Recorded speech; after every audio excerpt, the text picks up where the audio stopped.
Story 1. My ex-wife, Anne, and I are in our mid-30s. We were married 3 years, together 5 years total.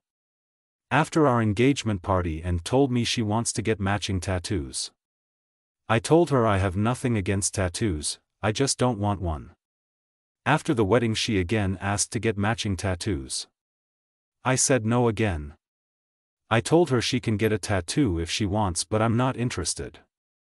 She said it's something she wants to do as a couple and won't get one unless I get a matching one.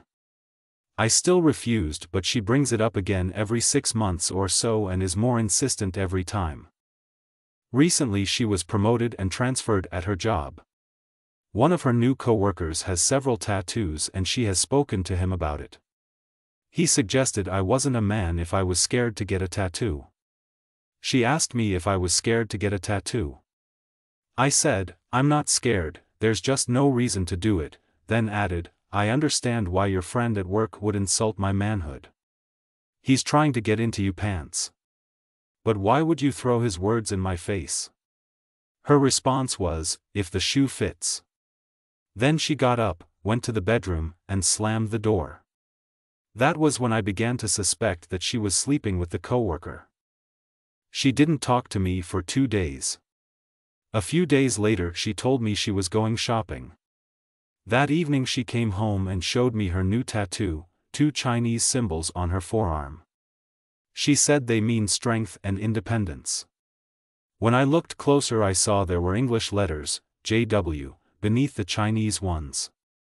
I asked her about the initials.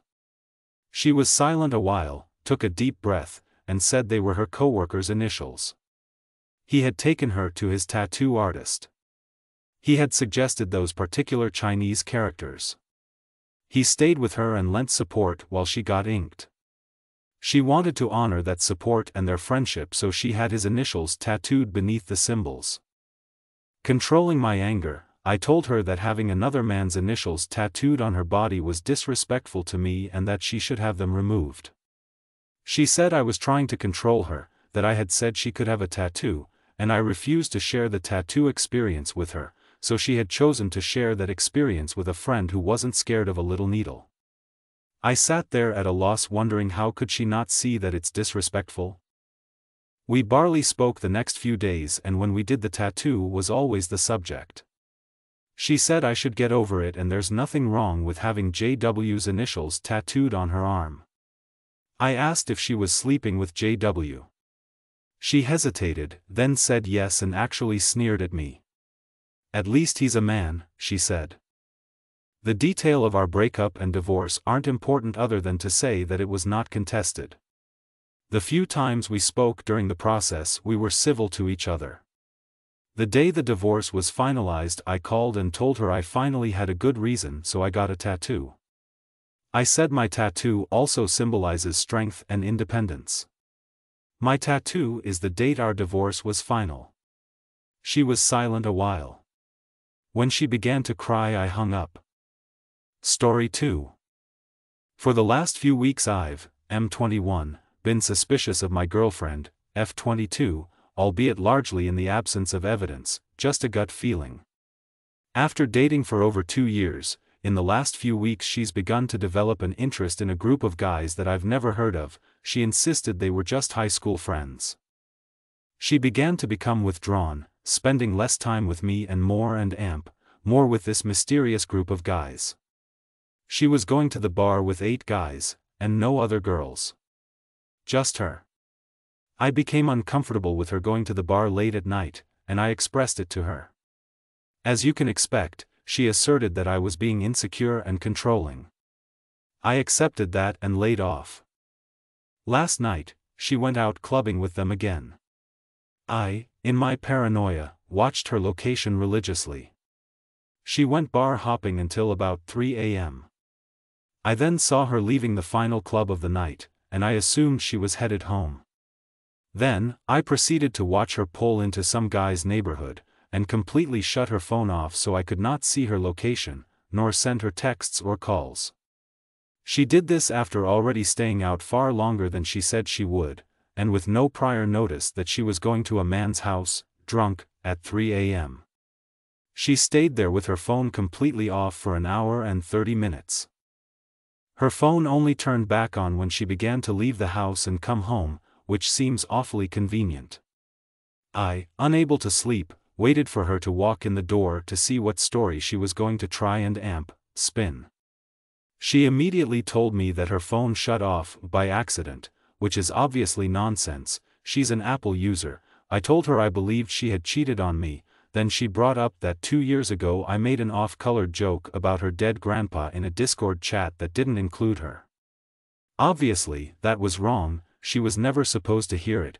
It wasn't even particularly offensive in my taste, but it just seems like a cop-out. Is it safe to say that? Story 3. He confessed. Update: he, 35M, has been cheating for nearly 2 years. He doesn't know that I know. 34F. Need support. It took me a bit to write it down, as an update of this. I truly don't know what to say or how to say it. As I said in the other post, I had a feeling that he was going to confess his cheating soon. He was nervous, double-checking things like if someone talked to me or messaged me. I played dumb, but deep down I was more than distraught. I believed that maybe AP was pregnant. Maybe she was ready to face everyone and make him accept the new order of things. Well, he crumbled, and finally decided to tell me what's going on. He cheated. She was the only other person. He said that it started out of stress, of being in a coma/hospital. Him deciding that he would not even touch me while I recover, because I was too frail. She is young, they met somewhere related to work/internship. They do not work together as she was fired. She has a history of dating men in relationship. She knows how to charm them and I guess hook them up. He swear that she became obsessed, crying suicide every 3 minutes or going to our place and confronts me. She apparently had a mental breakdown over something. In the last 6 months, she started to blackmailing him. Asking either for money or gifts or dates. He did comply at least 3 times. He cried, he was somewhat remorseful. Then I told him that I knew since basically day one, and he nearly flipped a table and left the house. He went to his parents' house, which is not far away from us. He told them what he did and got kicked out, so he went to an hotel. His mother went to see me, and I was afraid that she will go on a quest to save her son's character, but she didn't.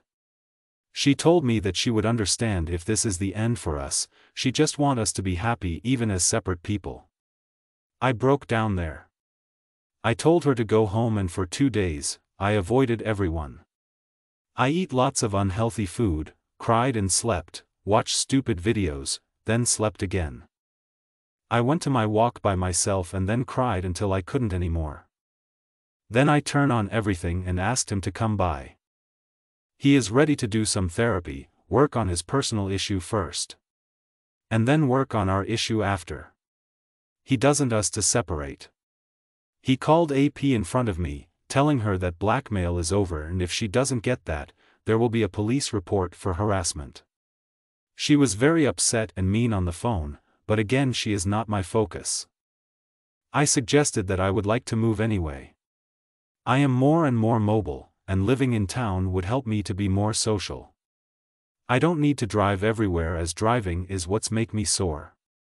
He agrees that I should do anything that I feel like and this time, I will lead the relationship. He said that he wants everything to go back as before, better than before. He wants to marry and maybe adopt children. For now, despite this being my big dream, I don't even want to think about it.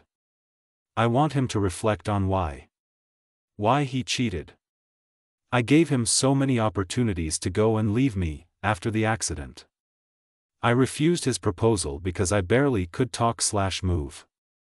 He could approach his lack of sex in so different ways that maybe we would be in a completely different situation. I don't know, I feel a bit off. He is working from home for the next 2 weeks, while I look for a place to stay. He even transferred some money to me, just to cover rent for a bit. He is doing the right things, but yeah, I feel a bit numb. But at the same time, I asked to hug me several